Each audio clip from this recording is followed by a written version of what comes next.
우리는 사도행전의 말씀을 들어가기 전 같은 저자인 누가의 누가복음에서 예수님의 생애 속에서 말씀 속에서 가장 중요했던 바로 첫 메시지부터 하나님 나라에 대하여 말씀했고, 그 하나님 나라가 어떠한지에 대하여 우리는 말씀을 지금 3주째 나누고 있습니다. 우리 다음 주 한 주간 더 누가복음 말씀을 살핀 후에 사도행전에 이제 들어가는데, 오늘 저는 하나님께서 우리에게 주신 이 말씀, 하나님의 나라, 이제 오늘 비유 속에서는 무슨 말씀을 하시는지 이제 귀를 기울여 봅니다. 먼저 우리는 지난주에 했던 하나님 나라가 어떠한지에 대하여 한 번 더 짧게 반복을 하려고 합니다. 하나님의 나라는 이러하다고 했습니다. 보여주십시오. 하나님의 나라는 우리 육신의 눈으로는 보이는 나라가 아니라고 했습니다. 그래서 하나님 나라는 어디 있느냐라고 하면 너희 안에 있다라고 했습니다. 그러나 우리 안에 있지만 그게 우리의 심리적으로 존재하는 그런 모습도 아닌 겁니다. 그건 분명히 능력, 처음에 떼어 놓으십시오. 그것은 이 땅에 있는 나라이지만 이 세상에 속한 나라는 아니라고 말씀을 했습니다. 다음, 이 나라는 성령 안에서 임하는 나라라고 했고, 하나님 나라는 예수 그리스도를 믿음으로 받아들이는 사람에게 임하는 나라라고 했습니다.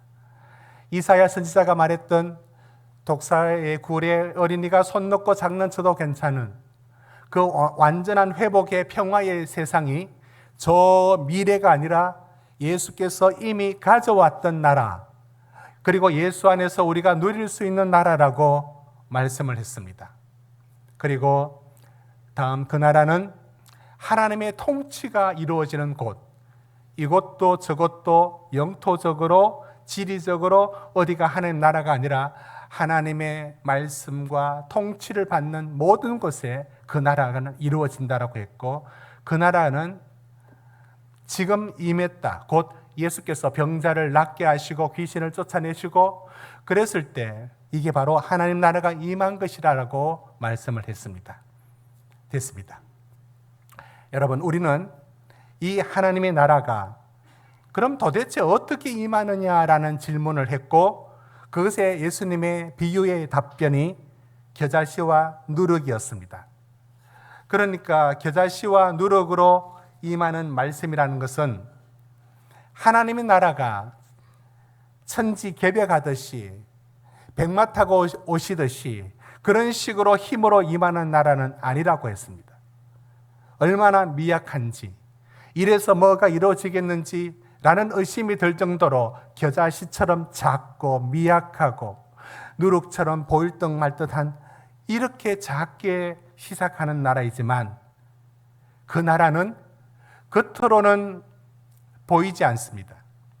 마치 파라오가 애굽의 모든 통치자의 권세를 나타내지만 정작 그 나라를 구한 것은 포로로 노예로 끌려간 요셉이라는 총리가 된 요셉이 그 나라를 건진 이야기가, 이와 같은 성경의 얘기들은 보이는 권력자가 아니라 힘없는 사람이 동원된 것은 그들을 영웅을 만들자는 뜻이 아니라 하나님이 보이지 않게 일하신다를 드러냈습니다. 엘리야 선지자가 이렇게 말했죠. 지금 도대체 하나님 뭐 하십니까? 선지자들은 다 칼에 죽어나가고 있는데 지금 뭘 하십니까? 낙심하고 있는 엘리야에게 하나님께서 이런 말씀을 하십니다. 내가 바알에게 무릎 꿇지 않는 7,000명을 남겼다. 엘리야는 아니 어디 7,000명이 어디 있습니까? 어디 있습니까? 그렇습니다. 당신 눈에 보이지 않지만 하나님의 나라는 준비되고 있었고 이미 그들 속에 시작되고 있었다라는 얘기들, 이게 바로 겨자씨처럼 그리고 누룩처럼 임한다고 했습니다. 그러면 오늘 예수님은 씨 뿌리는 비유를 통하여서 우리에게 무엇을 말씀하는가? 여러분, 비유를 통해서 일반적인 교훈도 얻을 수가 있습니다. 그러나 비유는 여전히 우리의 초점은 하나님 나라의 비유입니다. 여러분 11절 말씀을 같이 보겠습니다. 누가복음 8장 11절입니다. 같이 읽습니다. 시작. 이르시되 하나님 나라의 비밀을 아는 것이 너희에게는 허락되었으나 다른 사람 죄송합니다. 10절입니다. 우리 같이 읽읍시다. 시작. 이르시되 하나님 나라의 비밀을 아는 것이 너희에게는 허락되었으나 다른 사람에게는 비유로 하나니 이는 그들로 보아도 보지 못하고 들어도 깨닫지 못하게 하려 함이라. 지금 우리는 예수님이 우리에게 하나님 나라에 대한 비유를 이 씨 뿌리는 비유로 말씀을 하고 있다고 우리는 보아야 하는 겁니다. 그러면 우리는 이 씨 뿌리는 비유를 잘 알고 있습니다. 씨를 뿌리는데 하나는 길가에, 하나는 바위 위에, 하나는 가시떨기 가운데, 그리고 하나는 좋은 땅에 떨어졌다 라는 이 비유를 우리는 들었고 알고 있습니다. 오늘 우리는 이 비유의 일반적인 교훈을 우리에게 다루고자 하는 게 아니라 하나님 나라가 어떠한지를 살피는 데 초점이 두어야 합니다. 그러나 우리가 일단 그 비유가 말하고 있는 뜻이 무엇인지 오늘은 예수님의 비유에 대하여 제자들이 질문을 합니다. 그러자 친절하게 설명을 해 주셨는데, 자, 그러면 하나하나씩 살펴보겠습니다. 자, 11절에 보시면 11절 보십시오. 이 비유는 이러하니라. 씨는 하나님의 말씀이요. 하나님의 말씀이 이제 네 가지 상황 속에 놓입니다. 첫 번째, 길가에 떨어졌는데 공중의 새들이 먹어버렸다. 이게 무슨 뜻일까요? 우리 12절의 말씀을 같이 읽겠습니다. 시작. 말씀을 들은 자니 이에 마귀가 가서 그들이 믿어 구원을 얻지 못하게 하려고 말씀을 그 마음에서. 여러분, 길가에 떨어진 것은 이 씨앗이 뿌리를 내릴 틈이 없었습니다. 너무 단단했고 그게 뿌리를 내리지 못하자 그럼 가만히 있느냐? 세상은 가만두지 않는데요. 마귀가 그 말씀을 빼앗아서 가버렸다라고 말합니다. 그러면 길가에 떨어진 씨앗은 어떻게 되었을까요? 그 사람에게 아무런 영향력이 없었습니다. 두 번째, 바위에 있다는 것은 무슨 뜻일까요? 여러분 13절을 우리 같이 읽습니다. 시작. 바위에 있다는 것은 말씀을 들을 때에 기쁨으로 받으나 뿌리가 없어 잠깐 믿다가 시련을 당할 때 배반하는 자요. 여러분, 여기서 이렇게 보면 안 됩니다. 시련만 당하지 않았다면, 시험만 없었다면 잘 자랐는데 그 참 일이 안 되다 보니까 이렇게 됐다, 이렇게 말하면 안 됩니다. 시련을 당할 때에 라고 말할 때 반드시 필수적으로 그에게 이 시련과 시험은 있는 겁니다. 왜? 이 시련과 시험을 통해서 그 사람에게 말씀을 더 견고하게 세워나가는 오히려 기회를 만드는 하나님의 일 속에 그게 들어있습니다. 그런데 그 하나님의 뜻을 보지 못하고 잠깐 믿다가 시련을 당할 때, 여러분, 바로 바위에 있다는 것이 바로 이겁니다. 좋을 때는 좋았는데 기적도 일어나고 내 기도 응답도 이루어지고, 그런데 어쩌다가 운이 없어서 이런 시련이 있었다, 그게 아니라 반드시 있는 시련인, 그 시련을 통해서 그 뿌리를 더 내리게 만들려고 하는 하나님의 계획을 보지 못하고, 이게 뭐 이래? 이게 내게 아무것도 좋은 게 없잖아. 여러분, 하나님의 나라가 겨자씨와 누룩에서 보았던 것처럼 천지개벽으로 이루어지는 것이 아니라 그런 것 속에서 참고 견디고 인내하는 중에 일어나는데 그게 없는 겁니다. 그래서 결국 씨앗은 자랄 수가 없었습니다. 그러면 세 번째, 가시떨기 중에 떨어졌는데 그게 더 자라지 못했다는 것은 무슨 뜻일까요? 여러분 14절을 같이 읽습니다. 14절 시작.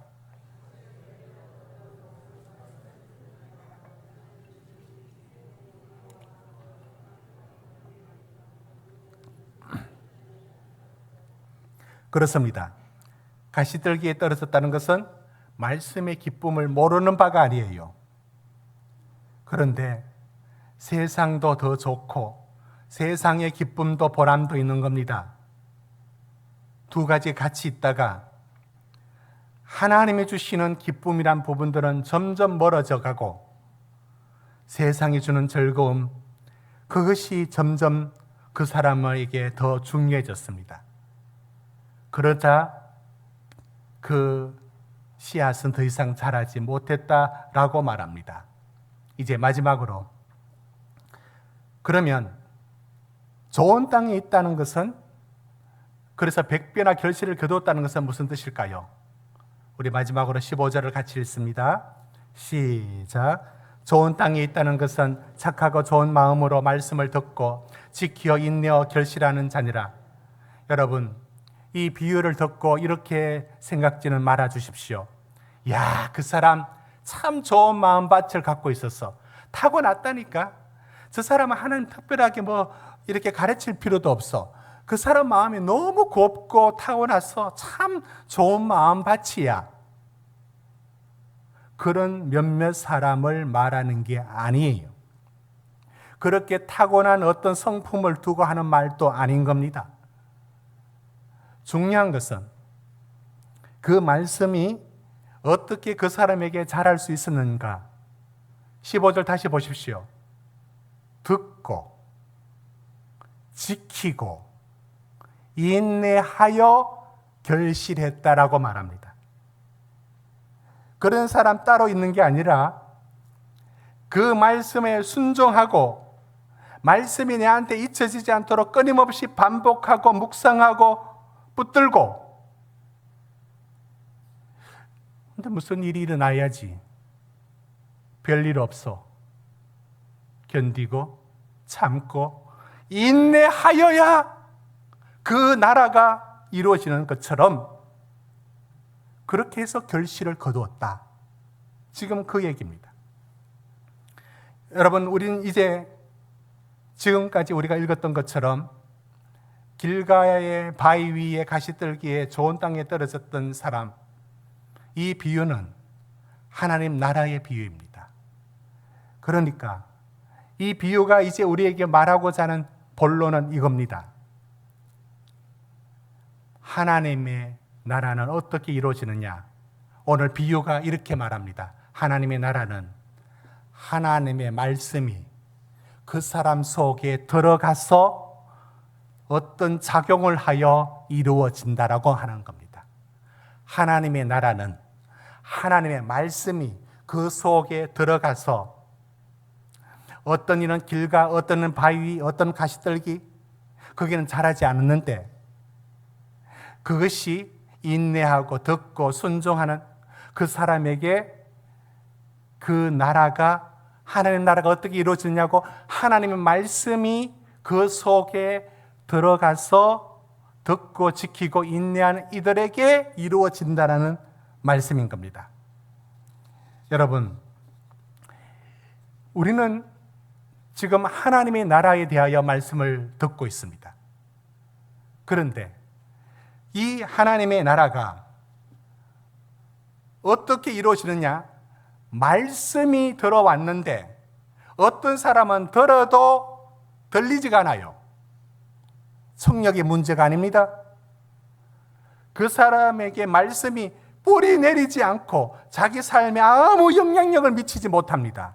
그게 길가고 그게 바위고 그게 가시떨기입니다. 그러니까 이건 좀 심각한 얘기 아닙니까? 말씀이 그 사람에게는 왜 그렇게 무뎌져 있을까요? 왜 영혼 깊이까지는 못 들어갈까요? 무엇이 가로막고 있기에? 무엇이?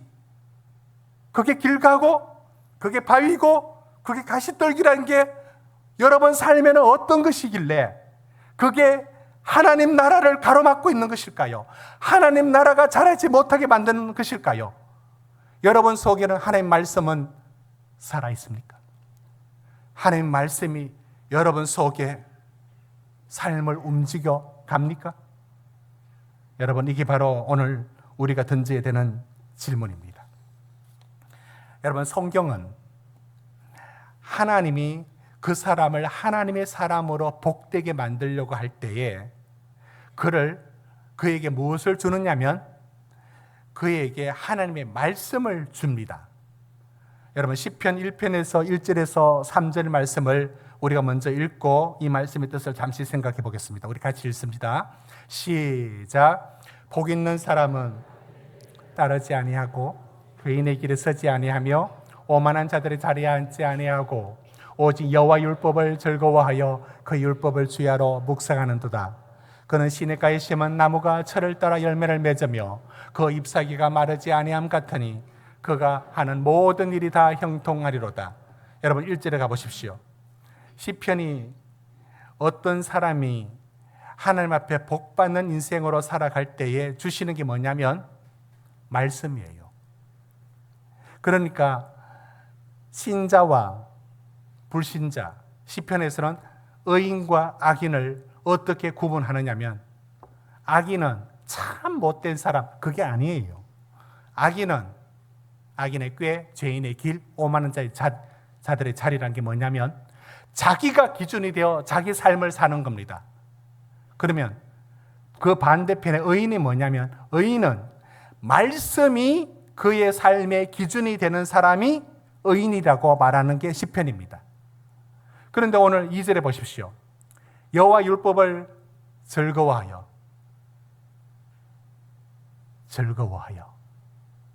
저게 즐거워요? 즐거워하여. 이건 우리 육신적인 감각으로 느낄 수 있는 어떤 기쁨이나 즐거움이 아니에요. 다른 감각으로 오는 즐거움이에요.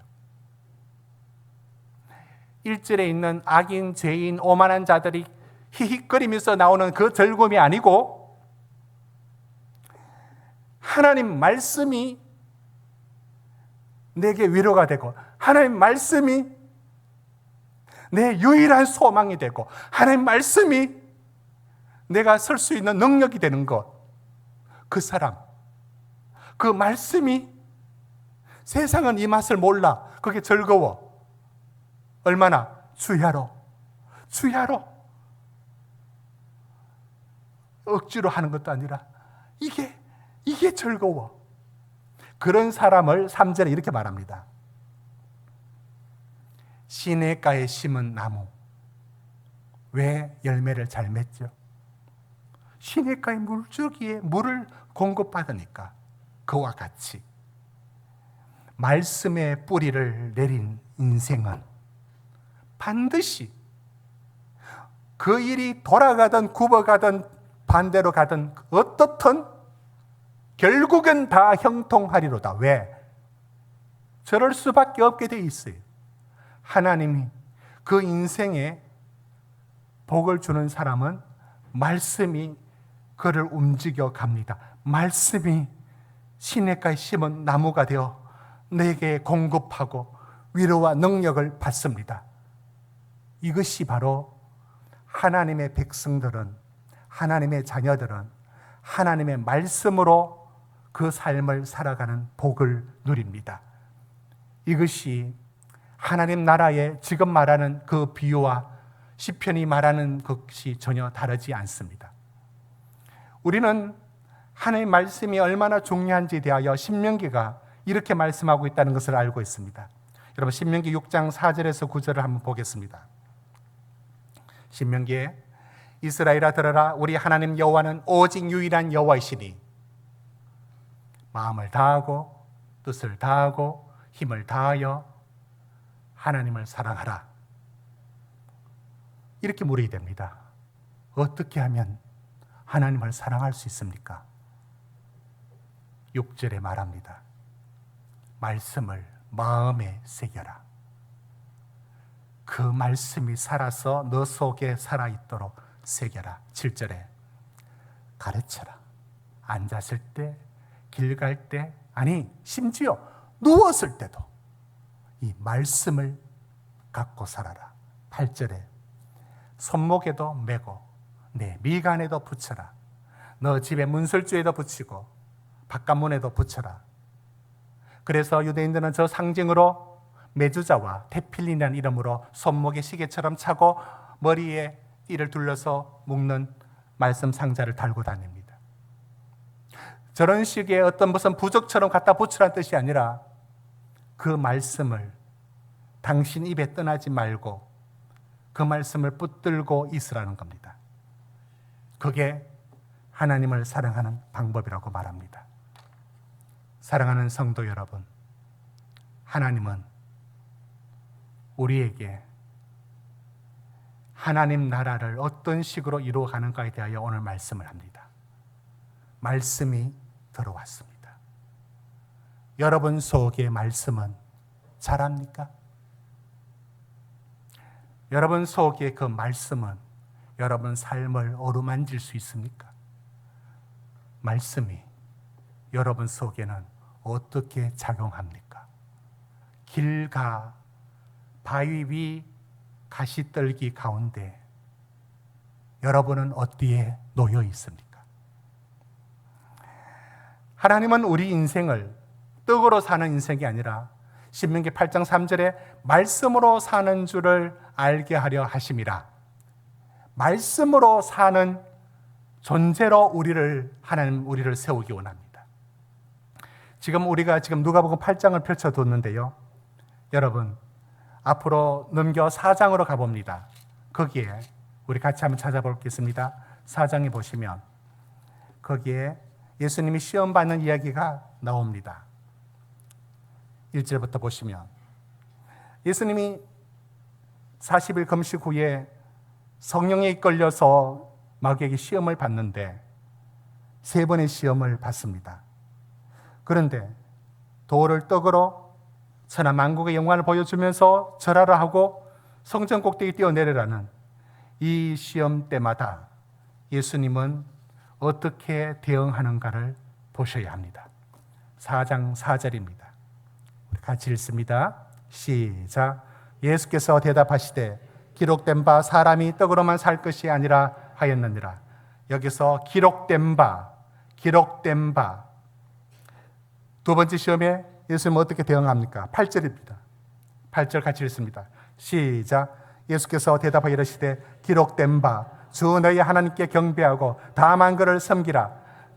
세 번째 시험에도 12절에 이렇게 말합니다. 12절. 예수께서 대답하여 이르시되 주 너희 하나님을 시험하지 말라 하셨느니라.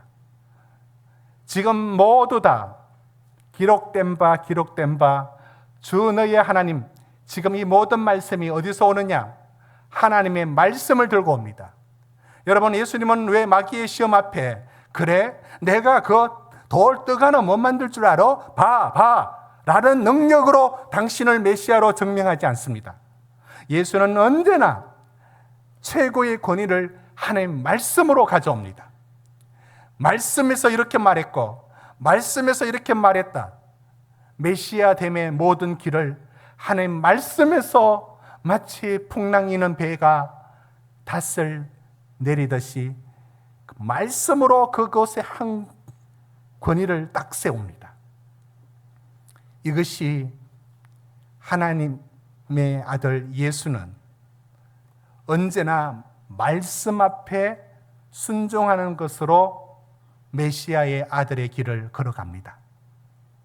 그에게 모든 중심은 하나님의 말씀이었습니다. 여러분, 노아 시대 때 모두가 하나님의 말씀을 듣지 않는 그 시대에 노아는 어떻게 살았습니까? 창세기 6장 22절은 이렇게 말합니다.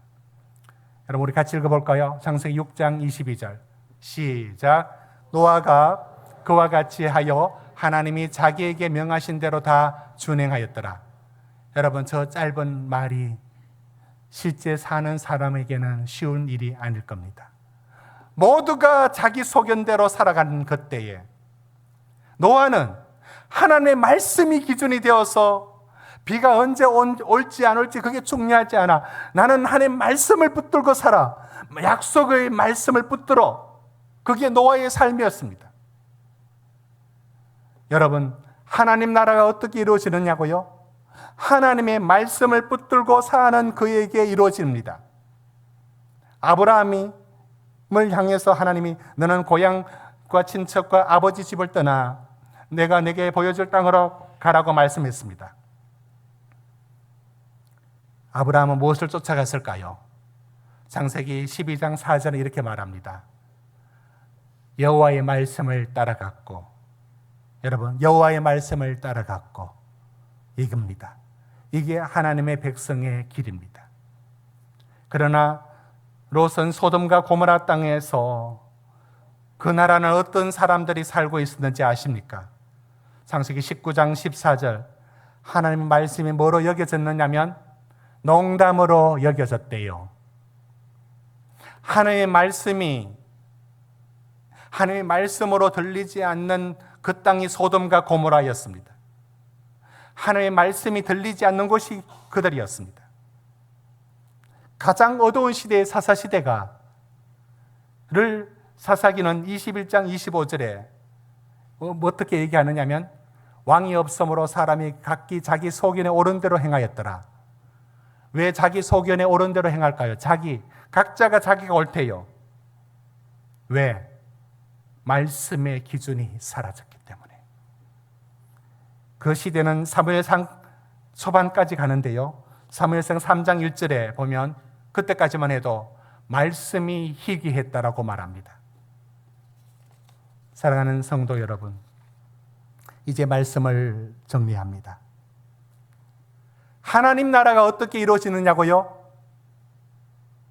보입니까? 이 세상에 속한 나라가 아니라고 했고요. 어떻게 이루어진다고 했습니까? 하나님의 말씀이 당신 안에 들어가서 이루어진다고 합니다. 그게 길가의 사람, 돌밭의 사람, 가시떨기의 사람에게는 하나님 나라가 이루어지지가 않습니다. 여러분, 하나님의 나라는 하나님의 말씀을 오늘도 그게 나의 소망이 되고, 그게 나의 능력이 되고, 그게 내가 붙드는 말씀이 되어서 내가 나를 위로할 수 있는 게 아무것도 없어요. 그런데 그 말씀이 유일하게 내가 붙들고 있는 것, 그런 사람에게 말씀이 살아 역사하며 그에게 하나님 나라가 이루어집니다. 누가복음은 탕자의 비유라는 아주 유명한 비유를 15장에 얘기하고 있습니다.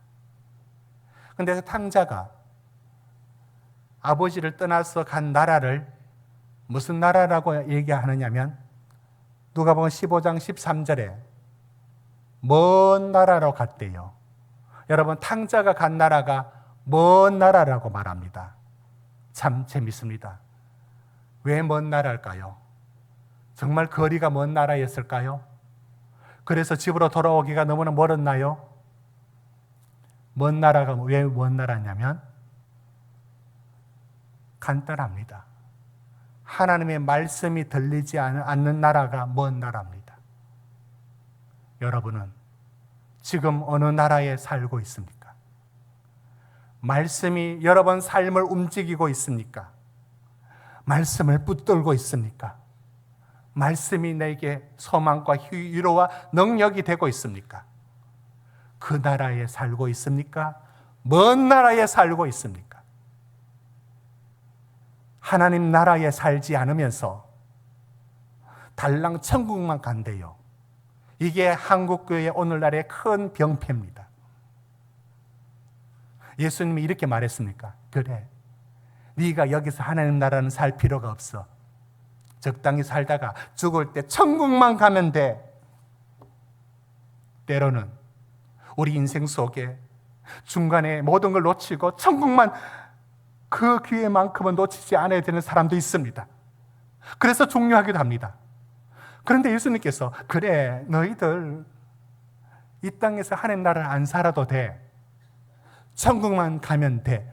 어디 그런 복음이 어디 있습니까? 그런 복음이 어디 있습니까?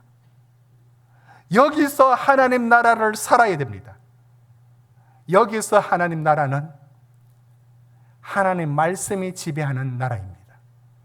말씀이 자기에게 영향을 미치는 나라입니다. 여러분, 우리 민족은 일찍이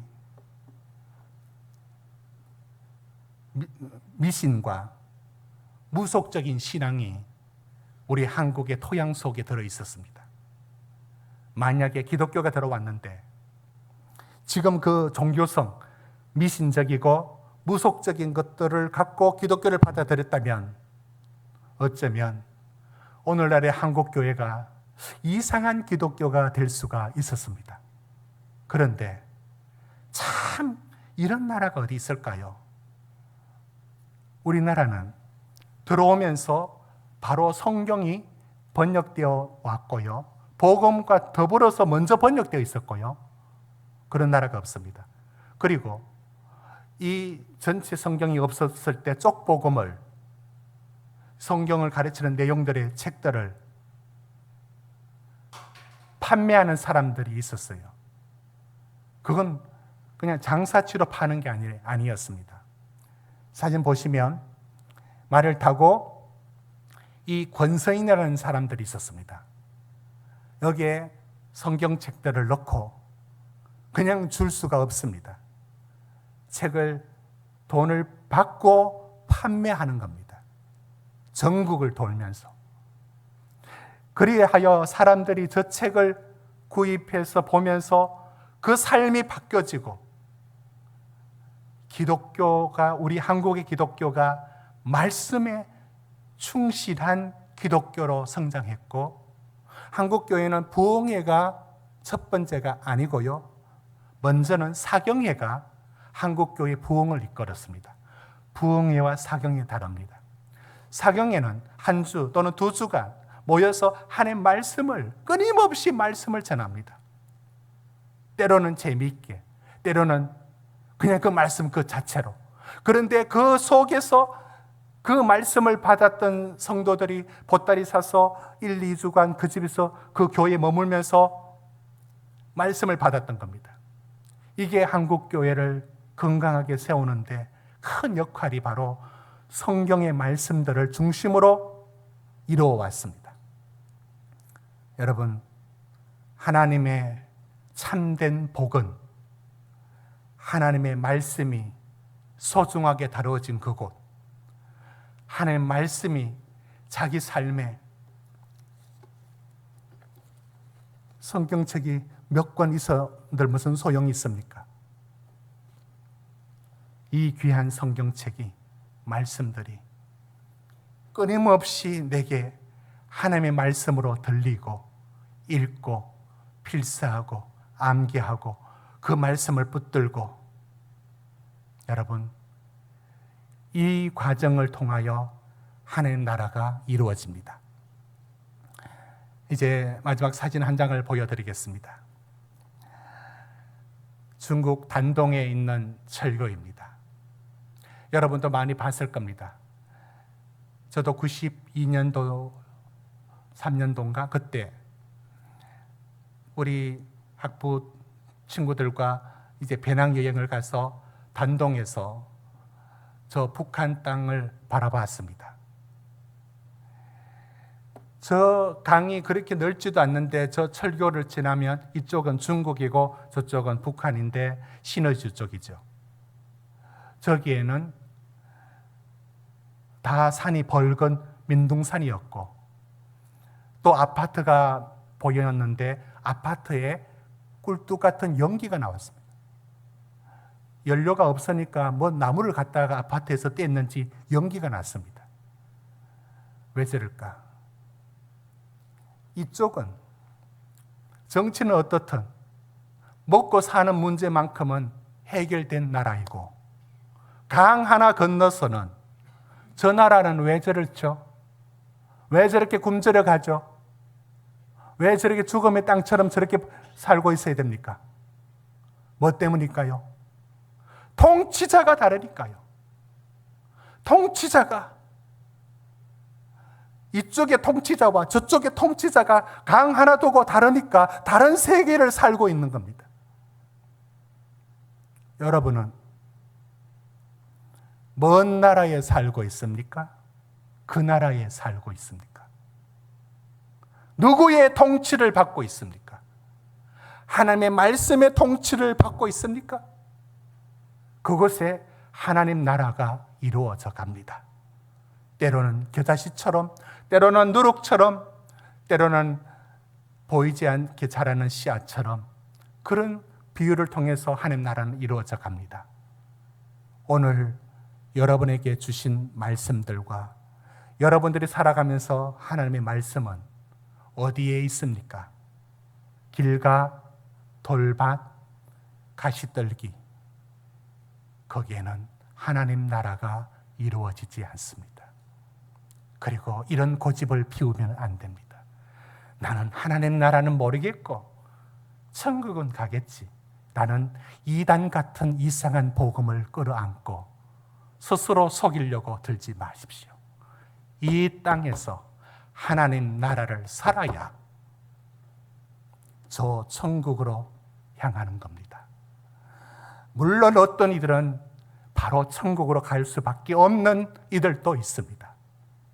왜 이 땅에 하나님 나라가 우리 안에 이루어지는 일에 대하여 여러분에게 길가는 무엇입니까? 여러분에게 바위는, 여러분에게 가시떨기는 무엇인지를 분별할 수 있어야겠습니다.